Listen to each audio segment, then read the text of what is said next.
नमस्कार मित्रांनो, निनाद फाउंडेशन तर्फे सुरू करण्यात आलेल्या आरोग्यविषयक सत्रामध्ये आपलं स्वागत आहे।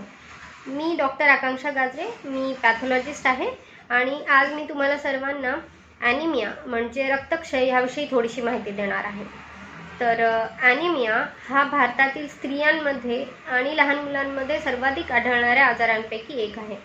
ॲनिमिया किंवा रक्तक्षय म्हणजे थोडक्यात सांगायचं तर रक्तातील लाल पेशी किंवा रक्तातील हिमोग्लोबिनचं प्रमाण कमी झाल्यामुळे रक्ताची ऑक्सिजन वाहून नेण्याची क्षमता कमी होणे, त्यामुळे लवकर थकवा येणे, थोडेसे काम केल्यावर किंवा चालल्यावरती धाप लागणे, छातीमध्ये धडधड करणे, चक्कर येणे अशी लक्षणे दिसू शकतात।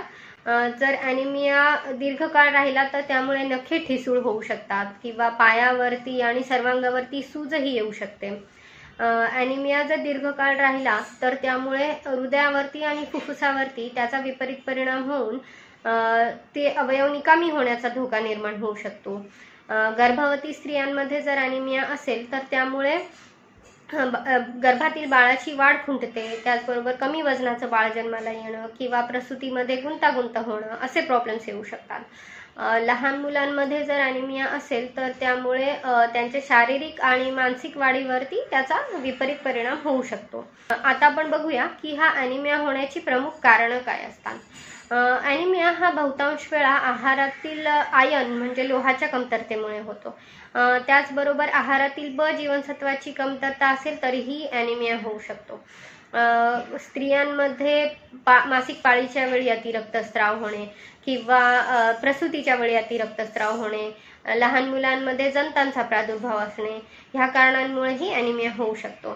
त्याचबरोबर लाल रक्तपेशींचे काही अनुवंशिक आजार जसं की थॅलेसेमिया, सिकल सेल ॲनिमिया हेही ॲनिमिया होण्याची प्रमुख कारणं असू शकतात। तर असा हा ॲनिमियाची लक्षणं ज्या रुग्णांमध्ये दिसत असतील त्यांनी लवकरात लवकर तज्ज्ञ डॉक्टरांना भेटून त्यासंबंधी काही चाचण्या करून घेणं म्हणजे ब्लड टेस्ट करून घेणं आवश्यक असतं। त्यामध्ये कंप्लीट ब्लड काउंट किंवा हिमोग्राम असं आपण ज्याला म्हणतो, ही एक अतिशय सोपी आणि सहज उपलब्ध असणारी रक्ताची चाचणी आहे। त्यामध्ये रक्तातील हिमोग्लोबिनचं प्रमाण निश्चित केलं जातं, त्यामुळे ॲनिमियाची तीव्रताही कळते आणि त्याचबरोबर त्याचा प्रकारही कळतो। काही रुग्णांमध्ये त्याचं कारण निश्चित करण्यासाठी पुढील काही टेस्ट करून घ्यायला हव्यात, जसं की आयर्न स्टडीज म्हणजे रक्तातील लोहाचं प्रमाण निश्चित करणारी चाचणी, रक्तातील ब जीवनसत्वाचं प्रमाण निश्चित करणारी चाचणी, काही रुग्णांमध्ये किडनी फंक्शन टेस्ट म्हणजे मूत्रपिंडाच्या कार्याची चाचणी करून घ्यावी लागते। स्त्रियांमध्ये अतिरक्तस्रावामुळे जर ॲनिमिया होत असेल तर त्यासाठी त्यांना पोटाची सोनोग्राफी करून घेणं आवश्यक असतं। तर अशा प्रकारे एकदा निदान निश्चित झालं की या रुग्णांमध्ये उपचारासाठी किंवा ट्रीटमेंट म्हणून त्यांना लोहाच्या गोळ्या दिल्या जातात। त्याचबरोबर बऱ्याच रुग्णांमध्ये ब जीवनसत्वाच्या गोळ्या देणंही आवश्यक असतं। ॲनिमिया जर तीव्र स्वरूपाचा असेल तर त्यासाठी बऱ्याच रुग्णांमध्ये लोहाचं इंजेक्शन द्यावं लागतं किंवा रक्तही द्यावं लागतं।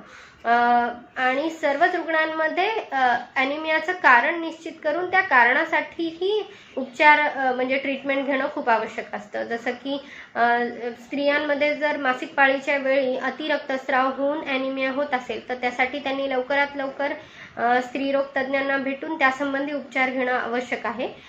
त्यासाठी आवश्यक असल्यास शस्त्रक्रियाही करून घ्यायला हवी। लहान मुलांमध्ये जर जंतांचा प्रादुर्भाव झाल्यामुळे ॲनिमिया होत असेल तर त्यासाठी त्यांना जंतुनाशक औषधं म्हणजे अँटीहेल्मिंथिक औषधंही देणं गरजेचं असतं। तर आता आपण बघूया की हा ॲनिमिया होण्यापासून आपण कसा प्रतिबंध करू शकतो किंवा कसं रोखू शकतो।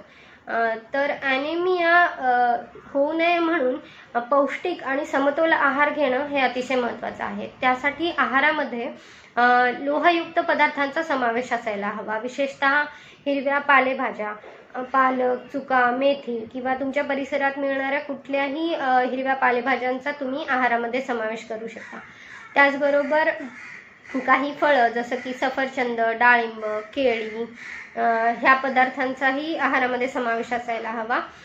आपण जे लोहयुक्त पदार्थ घेतोय त्यातल्या लोहाचं शरीरामध्ये नीट ॲब्झॉर्प्शन व्हावं किंवा शोषण व्हावं यासाठी क जीवनसत्वयुक्त फळं घेणंही तितकंच महत्त्वाचं आहे. म्हणजे लिंबू वर्गातली फळं जसं की मोसंबी, संत्री, लिंबू, आवळा या पदार्थांचा आहारामध्ये समावेश असायला हवा.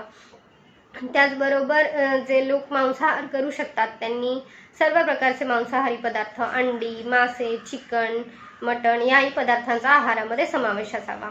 त्याचबरोबर रोजच्या आहारातील काही पदार्थ असतात जसे की गूळ, खजूर, जवस, भोपळ्याच्या बिया ह्यामध्येही लोहाचं प्रमाण भरपूर असतं. तर अशाही पदार्थांचा आहारामध्ये भरपूर प्रमाणात समावेश असायला हवा. तर पौष्टिक आणि समतोल आहाराबरोबरच वैयक्तिक आणि परिसराची स्वच्छता राखणं हेही ॲनिमिया होऊ न देण्यासाठी खूप महत्त्वाचं आहे. कारण जर अस्वच्छता असेल तर लहान मुलांमध्ये जंतांसारखे आजार होऊन त्यांना ॲनिमिया होऊ शकतो. तर अशा वेळी लहान मुलांना नियमित अंतराने जंतुनाशक औषधं द्यायला हवी.